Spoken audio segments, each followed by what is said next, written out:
सो आज हम पढ़ने वाले हैं मौर्यन एम्पायर के बारे में।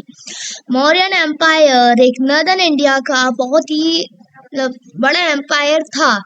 तो उससे पहले हमें इसका ओरिजिन पढ़ना पड़ेगा और इसका ओरिजिन चाणक्य से शुरू होता है। चाणक्य नंदा एम्पायर के कोर्ट में काम करते थे, लेकिन जब वो कुछ सलाह दे रहे थे धनानंदा को, तो धनानंदा ने उनकी बेइज्जती करके उनको कहा जाता है कि लात मार कर बाहर निकाला था। जिसके बाद चाणक्य को बदले की भावना उनके अंदर आई, कि उनकी बहुत बेइज्जती हो गई थी। तो उन्हें एक नॉर्मल बॉय को लिया एक विलेज गांव से और उसको ट्रेन किया, उसको नीतियाँ सिखाई, राजनीति सिखाई और फिर अपनी गांव में रह के जब वो बच्चा बड़ा हो गया तो आसपास के लोगों को इकट्ठा किया और एक अपनी आर्मी बनाई, यूनाइट किया। जो लोग धनानंदा से परेशान थे और धनानंदा को उनने हरा दिया। यहाँ से स्टैब्लिश होता है द मौर्यन एम्पायर। सिंपली आप इससे ये समझ सकते हैं, it mark the beginning of the Mauryan empire.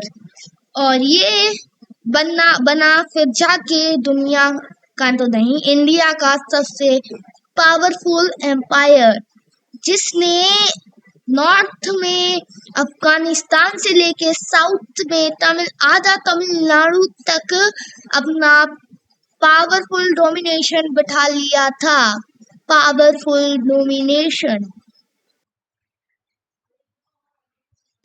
Sorry मैं ज्यादा आगे चला गया।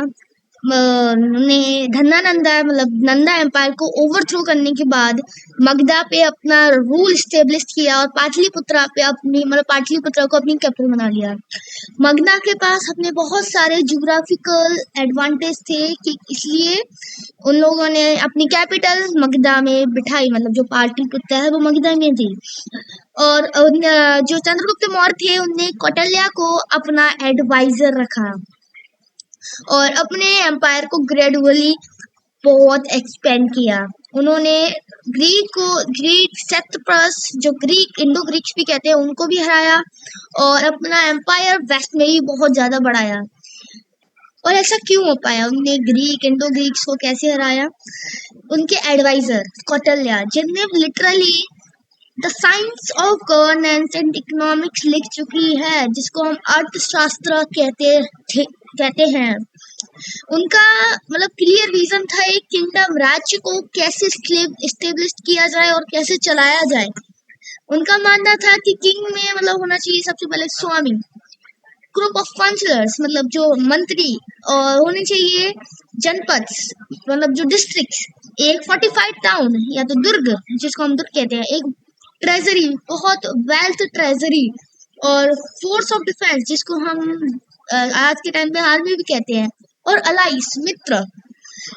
उस टाइम पे इतनी नॉलेज बहुत ही अनकॉमन और रेयर थी।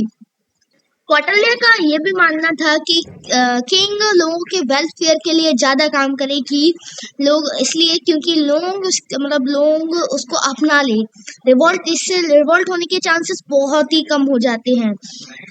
कौटिल्य की central philosophy governance in the tune with the Indian values in the happiness of his subjects, like the king's happiness।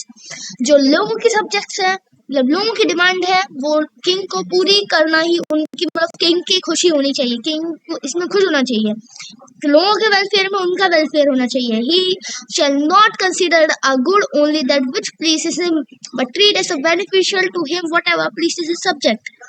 जो भी लोगों की दिक्कतें हैं वो उसकी दिक्कतें होनी चाहिए। आज हम इतना ही करते हैं और ये पार्ट्स खत्म करते हैं। अगले पार्ट में मिलते हैं, तो प्लीज लाइक एंड सब्सक्राइब।